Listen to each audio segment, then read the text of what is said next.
भाई बहनों, कल महाकवि कालिदास के बारे में परिचय दिया गया था।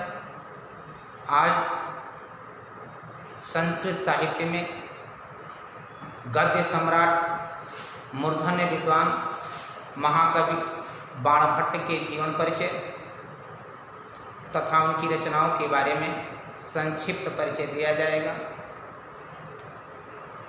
हर्षचरितम के 2.5 उच्छ्वासों तथा कादंबरी के प्रारंभिक श्लोकों से यह विदित होता है कि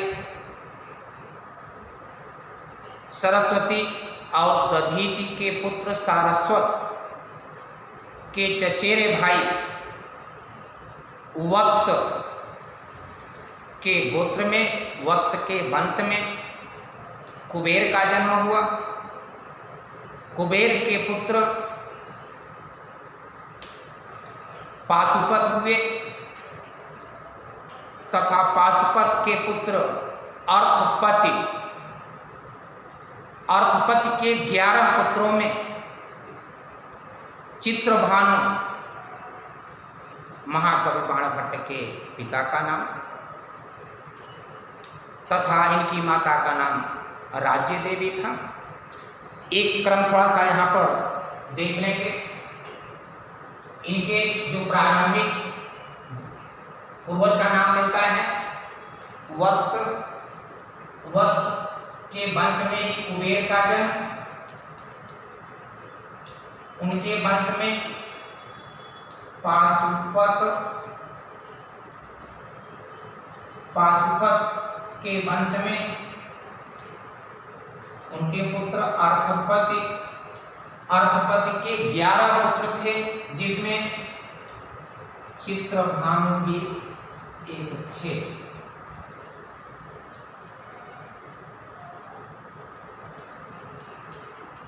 ये बाण के पिता थे।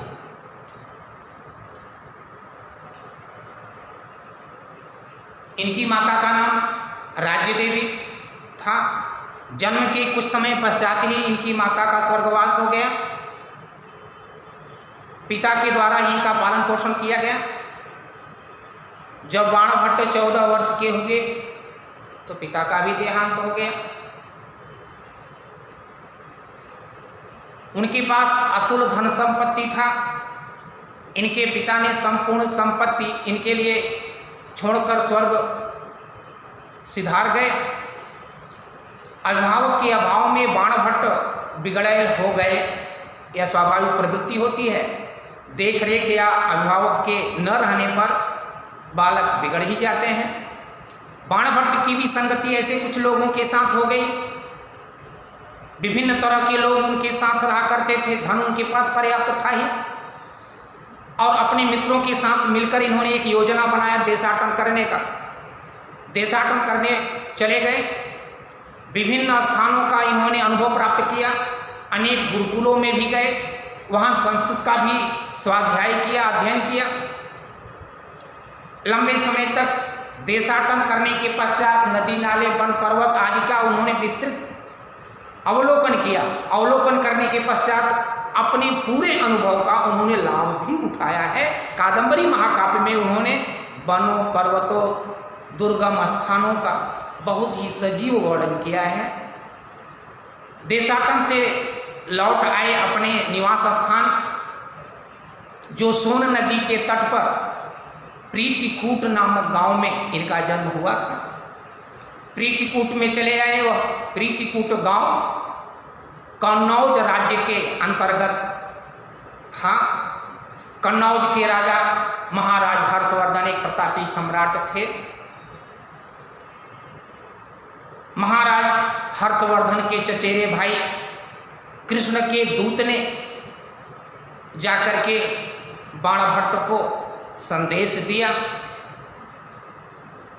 कि राजमहल में आप उपस्थित हों। वहाँ पर वो मिलने गए भी, किंतु हर्षवर्धन के दरबारियों ने बाणभट्ट का विरोध किया कि ये तो बिगड़ैल हैं, ये तो चारों तरफ घूमते हैं, धन पर्याप्त है और उसका दुरुपयोग करते हैं। तो महाराज हर्षवर्धन ने मया महानयम भुजंग करके, उनके एक मित्र थे मालवाधीश, उन्होंने अयम असौ भुजंग करके उपहास किया। बाणभट्ट ने कुछ नहीं कहा, वहां से वापस चले गए। कुछ समय पश्चात यह सूचना मिली महाराज हर्षवर्धन को कि बाणभट्ट ने अपनी जीवन शैली को बदल दिया है। तो हर्षवर्धन ने बाणभट्ट को बुलवाया और अपना संरक्षण प्रदान किया, राजकवि बनाया। हर्षवर्धन के दरबार में ही बाणभट्ट रहा करते थे।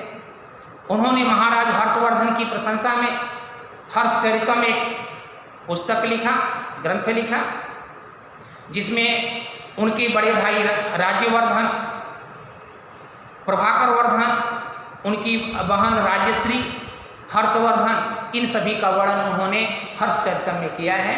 उसके पश्चात मुकुट ताडितकम, पार्वती परिणय, चंडी शतक आदि अन्य रचनाओं को भी इन्होंने लिखा। कादंबरी आधा पूर्ण कर चुके थे कि बाणभट्ट की मृत्यु हो गई। आज जिसे आगे चल करके उनके पुत्र पुलिंद भट्ट ने पूरा किया। कादंबरी में 3 जन्मों की कहानी है और एक विस्तृत ग्रंथ है जो समास बहुल रचना है। दीर्घ समासों का प्रयोग करके इन्होंने अपने पांडित्य और विद्वता का परिचय दिया। अत्यंत जटिल, समझ में आता जरूर है, किंतु इन्होंने इतना अपने लेखनी के द्वारा, अपने शैली के द्वारा उसे सरस बनाने का कार्य किया और लोगों को समझने के लिए सुगम हो गया, जिसे आसानी से समझा जा सकता है। कादंबरी ग्रंथ को गद्य के क्षेत्र में सर्वश्रेष्ठ ग्रंथ है कादंबरी, और इसीलिए इनको गद्य सम्राट भी कहा जाता है। तो महाकवि बाणभट्ट का इस तरह से संक्षिप्त जीवन परिचय रहा। लेकिन इनका जन्म कब हुआ, क्योंकि उन्होंने न तो कादंबरी में लिखा, न हर्षचरितम में लिखा, और न ही चंडी शतक या पार्वती परिणय में ही अपने जन्म के समय का उल्लेख किया है। क्योंकि संस्कृत साहित्य में एक परंपरा रही है, चाहे वो जिस कवि या लेखक को प्राचीन काल के लोगों को देखा जाए, किसी ने अपने जन्म का वर्णन नहीं किया, अपना परिचय देने का प्रयास नहीं किया। उसका एक ही उद्देश्य रहता था कि हर कवि, संस्कृत का जितने भी कवि हुए, यश के लिए ग्रंथ की रचना किया करते थे। प्रसिद्धि, अच्छे कार्यों के लिए उनकी प्रसिद्धि हो, अपनी पहचान बनाने के मुहताज वो नहीं रहा करते थे। बाणभट्ट ने अपने जन्म का कोई वर्णन नहीं किया, यद्यपि उन्होंने हर्षचरितम और कादंबरी के प्रारंभिक श्लोकों में अपने वंश का परिचय जरूर दिया है, किंतु अपने जन्म के समय का वर्णन उन्होंने नहीं किया है। ऐसा अनुमान किया जाता है कि महाराज हर्षवर्धन का जो समय है वो 606 ईस्वी में महाराज हर्षवर्धन का राज्याभिषेक हुआ। हर्षवर्धन का राज्याभिषेक 606 ईस्वी में हुआ और 648 ईस्वी में राजा हर्षवर्धन की मृत्यु हुई, जिनके दरबार में महाकवि बाणभट्ट रहा करते थे। इससे यह प्रमाणित होता है, ये ऐतिहासिक तथ्य है, ऐतिहासिक घटना है, इतिहास द्वारा यह ईस्वी सन प्रमाणित है, जिनके दरबार में महाकवि बाणभट्ट रहा करते थे। अतः इनका जो समय है 7वीं शताब्दी का पूर्वार्ध सिद्ध होता है। 7वीं शताब्दी का पूर्वार्ध सिद्ध होता है कि बाणभट्ट का जन्म 7वीं शताब्दी के पूर्वार्ध में हुआ।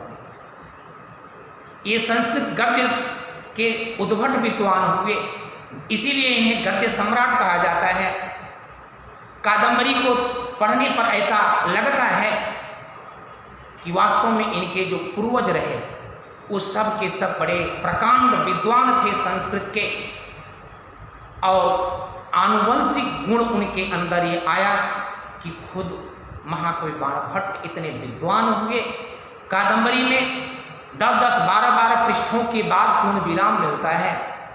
आश्चर्य है, इस तरह का ग्रंथ संस्कृत साहित्य में कहीं देखने को नहीं मिलता है, और वो भी समास शैली में। समास का अर्थ ही होता है संक्षिप्त, और संक्षिप्त में विस्तृत बात और 12-12 पृष्ठों के बाद पूर्ण विराम मिलना, ये उनके विद्वता का, उनके पांडित्य का परिचायक है कि महाकवि बाणभट्ट संस्कृत साहित्य के मूर्धन्य विद्वान, उद्भट विद्वान और गद्य सम्राट हैं। गद्यम कवीनाम निकषा वदंती, सूक्ति से यह सिद्ध होता है गद्य लेखकों की, कवियों की कसौटी होती है, क्योंकि गद्य लिखना कठिन माना जाता है। उसे लिखने में हमेशा हर बात का ध्यान रखना पड़ता है, जबकि पद्य लिखना आसान माना जाता है। और बाणभट्ट गद्य के क्षेत्र में ही ख्याति प्राप्त किए हैं।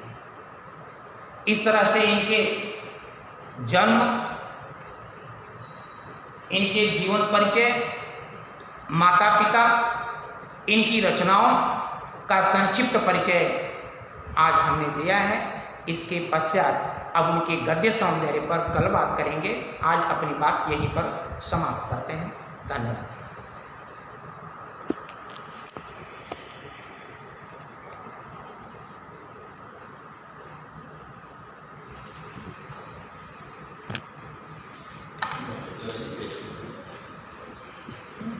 अब तुम्हारी आप हटाई देगा।